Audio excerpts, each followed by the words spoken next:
Welcome, ladies and gentlemen, boys and girls, dogs and cats of all ages, to EU4. We played as England and Portugal. Let's play as the Castilians. I'm never going to play a game as the Ottomans. They're way too powerful. That's just like overpowering easiness. All right, the Kingdom of Castile. If you'd like to read this, feel free. I'm going to close it. Okie dokie. We want to check our rivals. First thing to do as Castile. Why do you want to check your rivals? You want to make sure that Aragon and Burgundy have not rivaled you. And there's reasons for that. Number one, you don't want Aragon to rival you. If Aragon has rivaled you, just restart. It's a lot easier, okay? And Burgundy, well, might be an ace in the hole for us a little bit later. We don't care if France rivaled us, Lithuania, and England. Let's go ahead and set our rivals. We'll go ahead and set England as a rival. I'm not going to rival France, though. I'm going to rival Morocco. And I'm going to go ahead and rival Lithuania. Okay. As Castile, we have a lot of things going for us. And, well, we don't have a lot of... we have some bad things going for us. First of all, our king sucks. He's terrible. 1-1-2.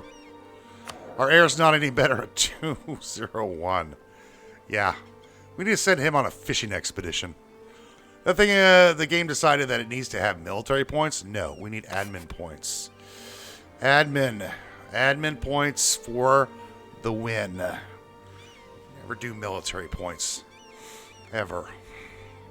Except when you need them. We need this first. Next thing we're going to do, see this fort right here? It's going away. Bye-bye. And then we're going to go to Toledo and delete this fort as well. These forts are unnecessary. We don't need them. We are in a superior position. Nobody's going to attack us. Portugal is not going to attack us. Aragon is not going to attack us. And France is not going to attack us. Morocco is not going to attack us. Tlemcen or Tunis is not going to attack us. We don't need forts right now. We will later, but not now. So what we want to do is, the next thing, you see these cavalry units here? Well, cavalry goes bye-bye in almost every one of my campaigns. Because they're expensive. Let's bring the troops down here. I'm also going to bring the boats down here. Yeah, they're expensive. There's just no reason to have them. The next thing I want to look at is trade. Now, trade is, it's a little wonky. We have 47% control in this node. Makes sense for us to collect trade in here. And we're going to pull this guy from Safi. And we've got a guy over here in Tunis pushing trade our way, which is perfectly fine. The next thing I want to do is I want to go to Navarra here. I got 3 free diplomats. Opening moves. We're going to go and do a great power action. On Navarra, we're going to influence them right now. Boom. Just like that. Like this is 64 relations with them automatically. The next thing I want to do with my diplomat is I want to go to Aragon. And I want to get a royal marriage with him. And then I want to go to Burgundy and get a royal marriage as well. I'm going to ally both of these guys and Navarra. We're going to be doing that. Let's take a look. Well, we don't have any money now, right? We have 9 ducats. But we're going to fix all of that. Let's go to our estates. First thing I'm going to do is take my land, because it's mine. You can't have it. And then we're going to go over here. I'm not going to be giving any land out that causes us to lose crown land. See, like this. As much as this is, you want to take it, don't. It's going to cause you to lose crown land. You're going to get the thing with the thing, and the thing's going to happen, and it's just a pain. I don't want to do that. Unless you're desperate for money, yeah, it's fine. We want this one, though. Clerical Advisory Board. It's going to give us... It doesn't cost us any crown land. Who cares about absolutism? Absolutism is for losers. And clerical missions, maintenance cost, has no effect, but I don't want to give them more influence. Oversight by the clergy gives them more influence, and it gives them equilibrium, which is what I want. So we'll do that one. Morale of when at war with heretics or heathens. If they're at peace, they lose morale. for 15 years. So if you're going to be going to war all the time, this one's the one to do it. Okay. Yeah, so, I mean, it might be worth taking, but I'm not going to. Church sanctuaries would be nice, but I don't really care about the papal influence stuff at the moment. Inward focus, war exhaustion, tolerance. Again, lose crown land. No, thank you. Never want to give up income from this.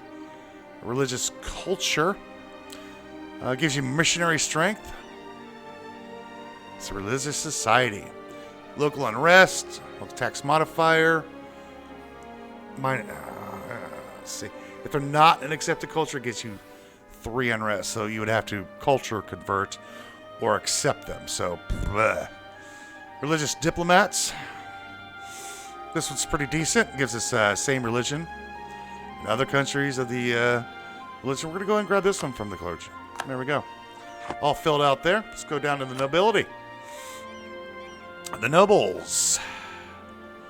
We're going to do... I'd love to get increased levies if it did anything useful, but it doesn't. It just gives you a larger manpower modifier, which is meh. And national tax bar. This should be like manpower recovery speed to be worth it. If this was 10% national manpower recovery speed or 5%, I would take it in a minute. But it just gives you more manpower. I never lack manpower. If you play your cards right and you do your wars right, you'll never lack manpower. Well, most of the time. Military advisor costs, I definitely want that one. The aristocratic council. Right of council, no effects, just gives them this one. And we can do supremacy over the crown, which I'm not going to do. We're not going to give them monopolies on stuff. We're going to close that one. Go over here to burgers. And we've got some stuff for the burgers. Patron of the arts is pretty good. You get 15 prestige automatically, plus some. But you lose some tax money. Tax money in the early game, very important. So we're not going to do that. Later in the game, it's not a big deal because you're making most of your money on trade and production. Burgers Crown Possessions, again, removes this. Commercial Advisory Board, absolutely, we're going to take this one. Indebted to the burgers, oh, yeah, we're going to do that in a minute. Free enterprise, this has no negative effects, I'm going to give them that. Exclusive trade rights, all power costs, I like this, except for that. So we don't want to do that one. Private trade fleets gives us more, cheaper light ships and trade ship power. We could grab that, it's 5% equilibrium. This is not costing me anything. And we've spent all of our money, so we're going to borrow some money. We're going to borrow some money from the burgers. There you go. Just like that. We've got a couple loans. But that is all fine and well and good because we're going to be using that money. Next thing we're going to do is go over to our advisors. I want a yearly inflation. Yes. Yearly inflation reduction guy. We're going to take him right away. And I want a trade efficiency guy. We're going to take this guy right away. Now, this guy is expensive, but we do get a little bit of a discount. And we'll grab maybe a discipline guy or a morale net guy. Ooh, land force limit modifier. This reduces... Oh, he's leveled. I can't afford that. Let's go with discipline. Both of them are good. I tend to like discipline a little bit more than morale, but morale is important as well. What else do we need to do in our opening moves? Yeah, our king sucks, our heir sucks. Blah. But what are you going to do? We could accept Galatian. Not really, don't need to do that. We got a rival set. Our economy is good. We're not going to pay for our troops. We're going to root out corruption. We're still making $8 a month, even with the advisor's costs. We have a little bit of state maintenance costs, a little bit of interest that we're paying. Oh, look, no fort maintenance cost. Forts are great in certain areas. This is going to change. I'll probably run around $7 a month or something like that. Tech, all good here. Ideas, we're going to get our first one at 5. That's why we want to get admin tech as fast as possible. We can start working on ideas in our first idea group. Of course, will be exploration ideas, so we can get the new world stuff. Our Castilian traditions, we get Army tradition decay. We get some missionary strength. Production efficiency. We get an extra colonist. So we need 2 of these to be completed.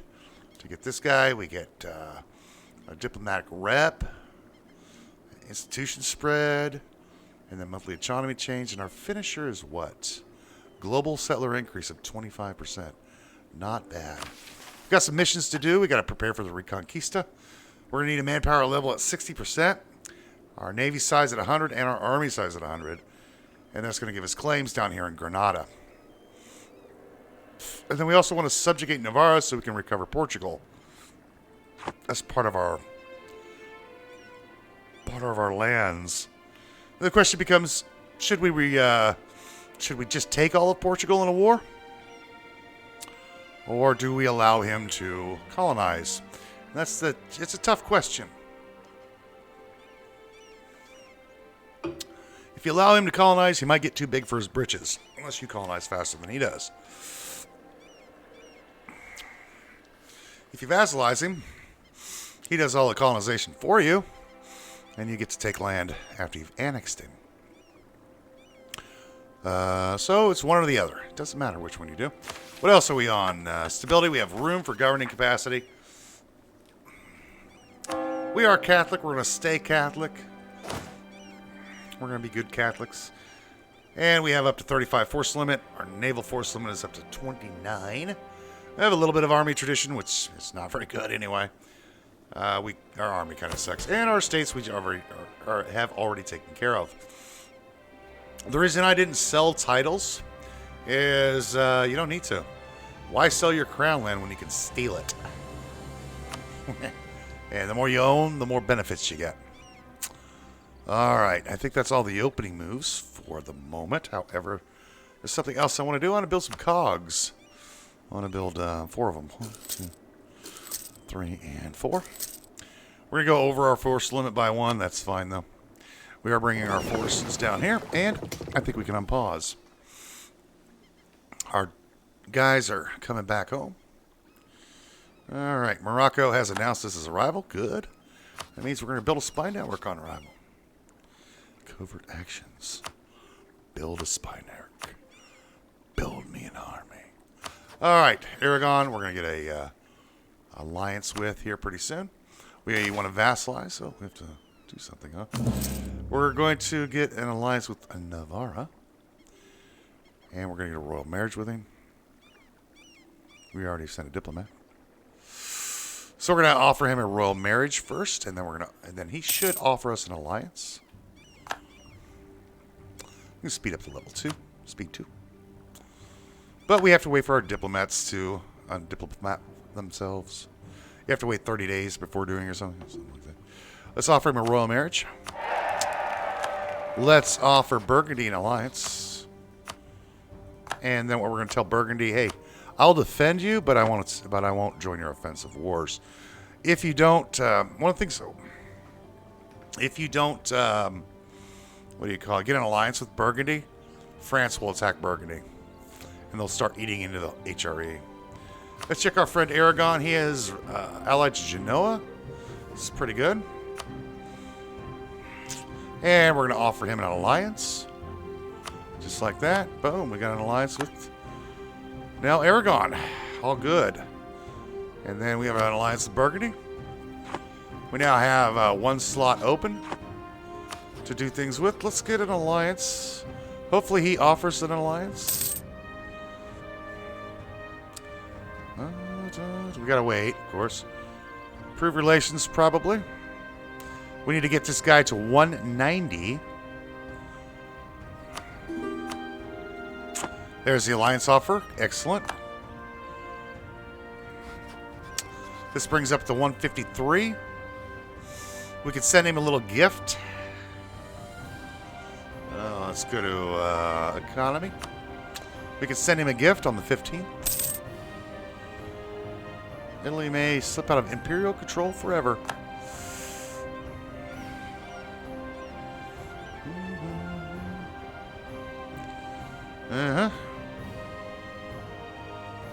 We'll send him 25 ducats. We're going to bribe him. And then all we need to do is come up here and Where is it? Influence. And we can proclaim a guarantee. That gives us 10 more influence, and then we can annex or make him be a vassal. But we have to wait for that because waiting is a thing that we have to do. There it is. Boom. He's at 193. We'll keep this guy here for a minute. And we're also going to fabricate on Tlemcen as well. My boat's going. And my boats are going.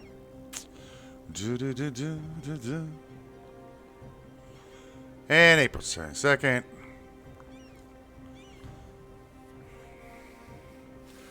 What are the goals of the campaign? Well, obviously, as Castile, we have Castilian things to do. There we go. Got our vassal. Excellent. We do need another vassal at some point.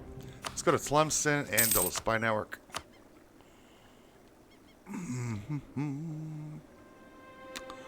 Let us go to... Okay. Let's take a look at your allies. Oldenburg. Constance, okay. Who is Brittany allied with? Ulster and Utrecht. Munster? No, don't want to be my vassal, do you? That's unfortunate, but it is what it is. And we've got some troops sitting in. What are we doing with that third guy? Let's go to the Pope. And be good Catholics and improve relations with the Pope.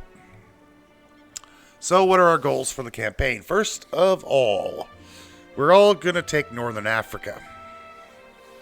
All of Northern Africa. All this needs to belong to me. We're also going to take Anatolia and Greece and this area. Everything the Ottomans own belongs to us. Yeah, that's the thing. Ooh, Hungary. You don't have a legal heir, do you? Poland doesn't have an heir. Yes. Maybe we can get a... When does this end? 1409. When was this end? Leads a personal union with Croatia, allied with Austria. Maybe we could get Hungary to be our vassal. Serbia? No.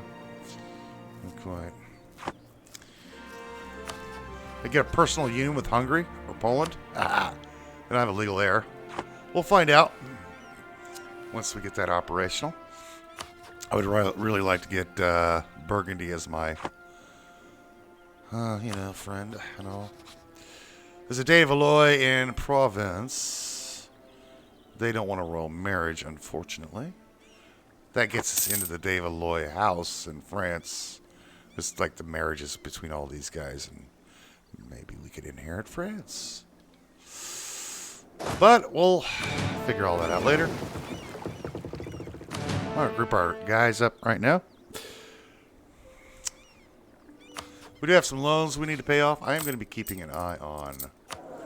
So why do we hire these two guys? We want these guys to get into an argument. And it'll give us 200 admin points and 200 diplo points. Boom, just like that. And you just have to hire somebody else. Got our first claim here.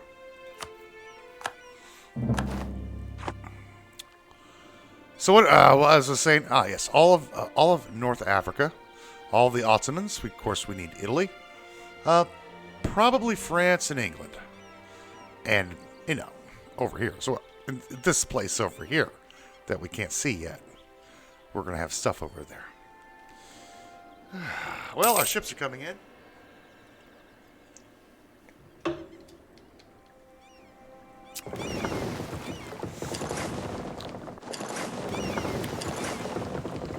Just like so. There we go. And the next thing I need to do is I need to hire some mercenaries. I'm going to hire the Grand Company.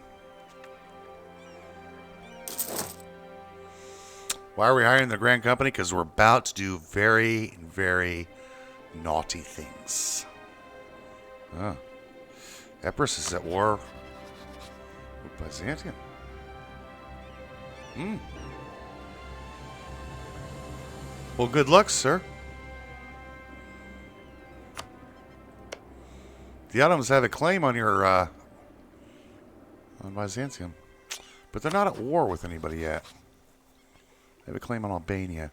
My guess is they're going to go to war with Kandor or Karaman first. My hope is, anyway. Now, if we have to take this before the Ottoman can. Okay, that's the thing. That's the thing. That is the thing. All right. The reason we have to take this is to stop the Ottoman expansion into this area. This is part of their mission tree. They'll start getting free claims up here, and we don't want that. We want to stop the Ottoman in his tracks. Okay. So we have to go to war. We have to go to war with Byzantium. This could go wrong in so many different ways. I'll go with Wallachia. How can this go wrong? Well, there's about 10 different ways this can go wrong.